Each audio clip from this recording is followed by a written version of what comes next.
Have you ever gotten that feeling, at the back of your neck, like something just isn't quite right?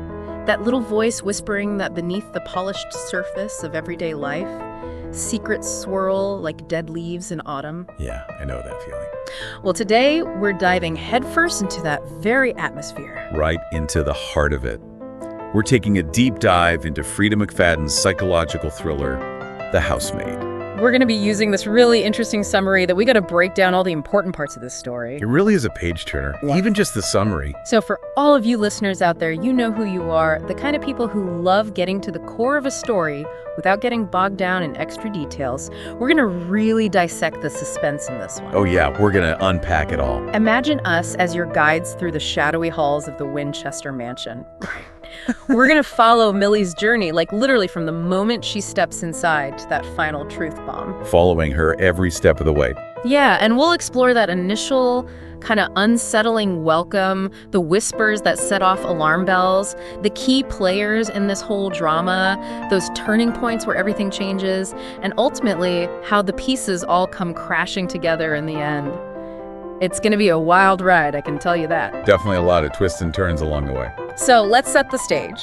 We start with Millie Calloway, a woman with a past, walking into the seemingly perfect world of this super rich Winchester family. Right. She's their new live-in housekeeper. Yeah, so right away you have this stark contrast, right? Millie seeking a fresh start, she's an ex-convict, entering this opulent mansion. What are your initial thoughts about that contrast? Well, I mean, it's like we're being told right from the start, hey, something's not quite adding up here, you know? The summary paints this picture of this grand house, but even in all its luxury, there's this undercurrent of something almost oppressive. Oh yeah, totally. You can almost feel it just reading the description. And it's palpable. And then we meet the Winchesters. Right, the family themselves. Nina, the lady of the house, who seems friendly enough on the surface, but with this underlying tension that you mentioned. Yeah, like something simmering beneath. And then there's Andrew and their daughter Cecilia. They complete this picture of domesticity that we soon learn is anything but what it seems.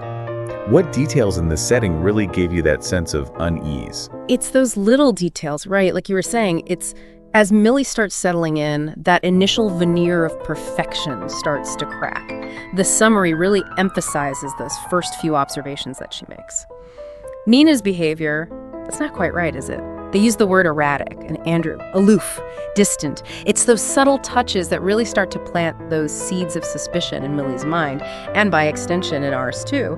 What stood out to you the most about those initial impressions? You know, it really is those little things, isn't it? The summary mentions these strange occurrences that really pique Millie's curiosity and set the stage for the thriller to unfold, like a locked attic. I mean, come on, that's classic, isn't it? Oh yeah, locked attic, always a red flag.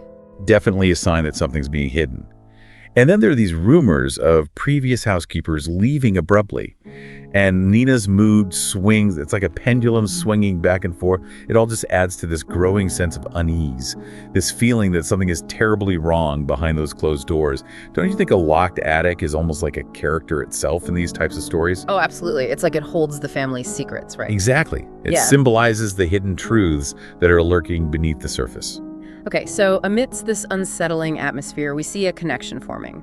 Millie develops a bond with young Cecilia. It's interesting how a child's vulnerability can often reveal those cracks in a seemingly stable facade, right? Yeah, absolutely. Their innocence can be so revealing. Yeah. And Cecilia, she shares details about her parents' constant arguments, Nina's strictness, and it really understandably triggers those protective instincts in Millie. What do you think Cecilia's presence brings to the plot at this point? It provides a contrast, I think. It's innocence in the midst of this adult tension. And it's a natural human reaction, especially given Millie's own history, to want to protect this child. But as that bond grows, the summary tells us that we start to see Nina's true colors. That initial friendly facade fades away, and we're presented with a manipulative and controlling personality. What kind of manipulation tactics do we start to sense at this point? Yeah, the dynamic shifts, doesn't it? Nina, the employer, she starts subjecting Millie to these unreasonable demands, these psychological games. It makes you wonder what Nina's motivations are, right? What's driving this behavior? And for Millie, it must have been incredibly difficult, making her question her decision to stay in this increasingly toxic environment. Do you think Millie suspects the true darkness behind Nina at this point? It's fascinating how the power dynamic shifts. It makes you wonder what's going on in Nina's mind. But then just when you think things couldn't get more complicated, the summary throws in another layer with Andrew. Right, the husband. He starts to show Millie a different side of himself. He expresses his unhappiness in his marriage and even hints at Nina's mental instability. Yeah, he basically confirms her suspicions about Nina, in a way. Exactly. And this puts Millie in a really tricky situation, doesn't it? Torn between her loyalty to her employer, however twisted that relationship has become, and this growing sympathy for Andrew. What kind of moral dilemma do you think Millie is facing at this point?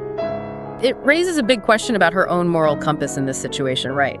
But the story takes another dark turn when Millie's curiosity about those previous housekeepers leads her to that locked attic. Oh yeah, the attic. The secrets it holds. The summary really paints this vivid picture, the disturbing evidence that she uncovers, old photographs, letters, personal belongings. Not just random things either. They suggest something much darker. Exactly. It's not just forgotten items. It suggests tragic ends. What impact do you think this discovery has on Millie's perception of the Winchester family? It's chilling, isn't it? Suddenly those whispers, those strange occurrences, they take on a much darker meaning. The fear intensifies, and you can sense Millie's resolve hardening. She has to know what happened to those women. It's like in those mystery movies where they find that one clue that changes everything. It's a game changer. And just when Millie might feel isolated in her suspicions, there's this unexpected ally who emerges, Enzo, the gardener. Right, a confidant she wasn't expecting. The thing is, he seems to have some inside knowledge about the Winchesters. Almost like he's holding back information, maybe out of caution, but he does voice his own suspicions about Nina's possible involvement in the disappearances. What role do you think Enzo plays in moving the plot forward?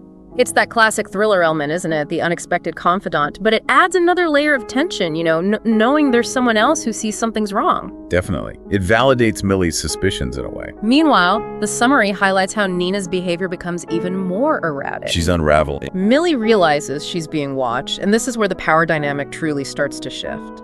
Millie, the supposed victim, she starts playing her own game. What strategies do you think she starts implementing at this point? That's right. She's not just a passive observer anymore. She's taking control. Exactly. She pretends to be oblivious while gathering more evidence.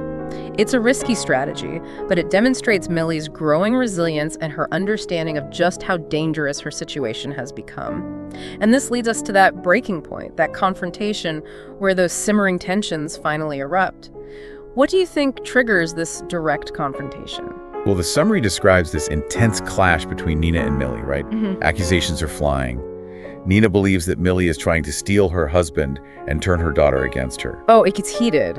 And it turns physical, doesn't it? It does. A violent encounter that really serves as a catalyst for Millie to stop being just an observer and start actively fighting back. This is the point of no return for her. How do you think Millie changes after this confrontation? It forces her to take action, to finally put those suspicions into motion. The summary outlines their plan, the strategy to expose Nina's crimes. It involves actively seeking evidence, like recordings of Nina and testimonies from others who might have witnessed her behavior. And crucially, Millie confronts Andrew, urging him to see the danger that Nina poses, especially to Cecilia. What risk is Millie taking by confronting Andrew in this way? It's a huge gamble. She's putting herself in an even more vulnerable position. But it sets the stage for the dramatic climax. The summary paints this picture of Millie finally confronting Nina with all the evidence she's gathered. The truth is finally revealed. It's not just about those missing housekeepers anymore. It's about this whole carefully constructed facade that Nina has built crumbling around her.